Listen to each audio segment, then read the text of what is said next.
intent to obstruct, to have an obstruction case. And intent isn't some magical thing where you pry someone's head open and say, there it is, there's intent.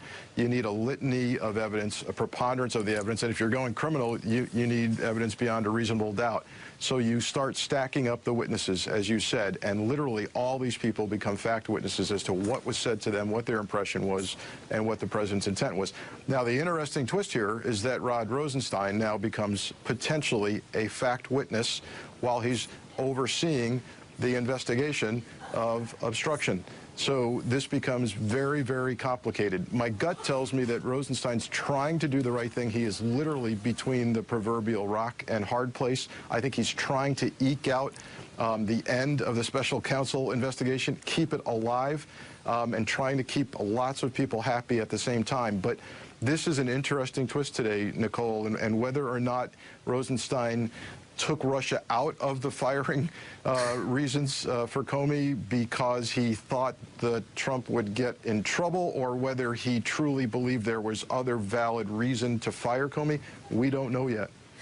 Phil Rucker, I want your thoughts on this, but I'm going to make it a two-parter. I watch you guys at the briefings. I'm learning your tricks. I want you to also weigh in on we don't know that there's a cause and effect, but interestingly, after two giant stories about big pieces of the obstruction of justice investigation coming into focus, the president today, I don't know if he just like spins a dial on who's looking for a pardon. He picked Dinesh D'Souza and pardoned him. So, yeah, I don't know if they're setting up a hotline like 1-800-PARDON-ME, but he's certainly getting very comfortable with his presidential pardon power.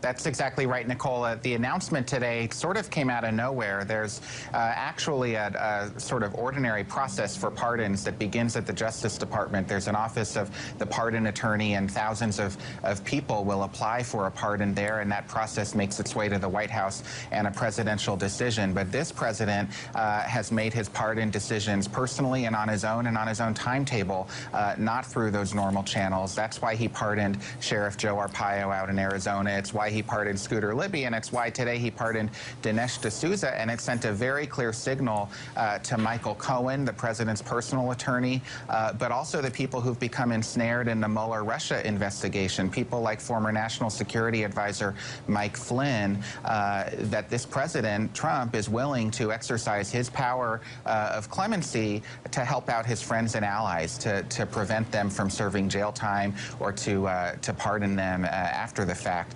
And I talked to some people who are in Trump's outer orbit who may become ensnared or are already witnesses in the Mueller probe, who said that that signal was received loudly and clearly today. But Joyce, does the very act, I mean, there's been reporting from Matt and his colleagues about John Dowd, the president's former attorney, dangling pardons in front of